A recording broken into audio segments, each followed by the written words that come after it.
I don't know if I should interject this here, but we do have a ghost in the hotel. We have 3 ghosts in the hotel, but I'm just thinking of this one because there was a guest in the Rose Room last week who saw her.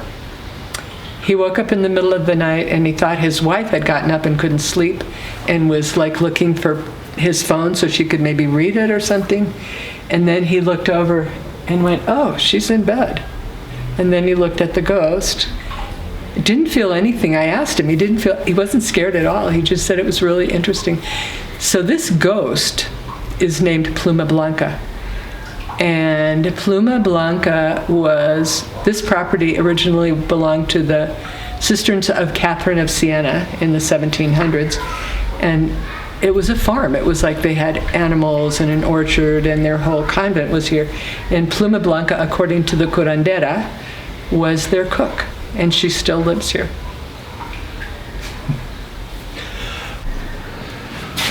Three ghosts. We've heard about one. Right, 3 ghosts. That one is the most interesting. The Pluma Blanca is the most interesting ghost, and she's the one who's been seen the most. I have had maybe, 7 or 8 sightings of Pluma Blanca, like seriously sightings where people go, I thought it was a person. I had one man who was here, they were here from like Mendocino or something, and he was in the front patio, and then his wife came down and he goes, what were you doing wandering around in your nightie? And she goes, I've been sleeping the whole time. I haven't been wandering around in my nightie at all. Another one was, I had a chef in the way early days who lived in one of the rooms, and he said that he woke up one night and she was standing at the foot of his bed. And all of these people have good feelings about this ghost.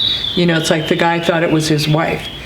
Angel, the chef, said that he woke up and he looked at her and that he just felt peaceful looking at her. And so did the man in the Rose Room the other night. I said, did she scare you? And he goes, oh, no, absolutely not. He said he was really interesting. He said, she was so curious about the stuff on my side of the bed. And he didn't really say if it was his phone or what stuff she was curious about.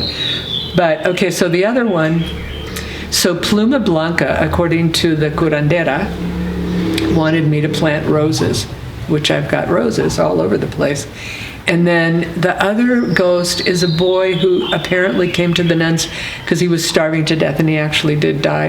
And the curandera, Juanita, told me that he asked me to feed people. And here I am, giving breakfast to everybody who comes through. And then the third ghost is supposedly an Indian, I don't even know what kind, that sits in the corner of the dining room.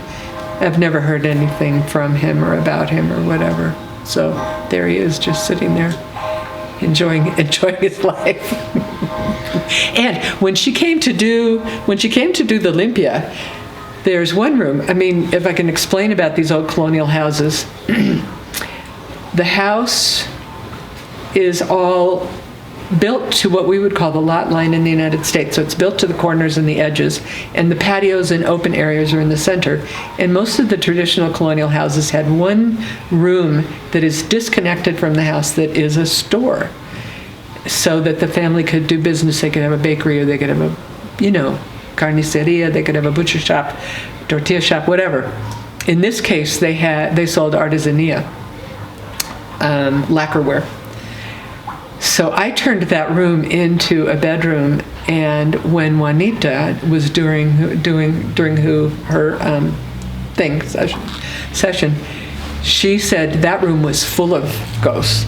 And it makes sense to me because that room was the one where the public came and went.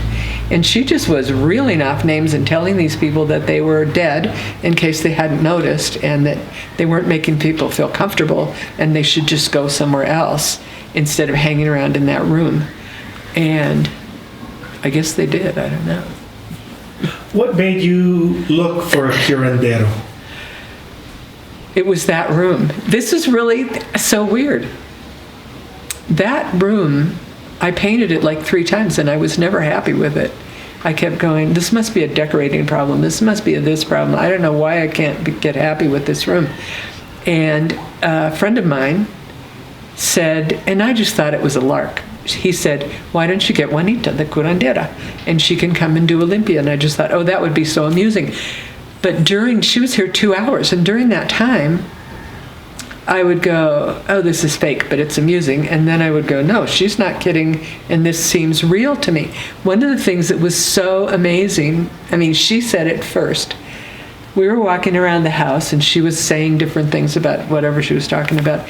And she just stopped in her tracks, and she looked at me, and she goes, this house is your destiny. And I just burst into tears. I mean, that was out of the blue, but that was absolutely true. There were things she did later, too. She did limpias on other houses of friends, and there were things that she said and did that was just absolutely, she's authentic. Sitting here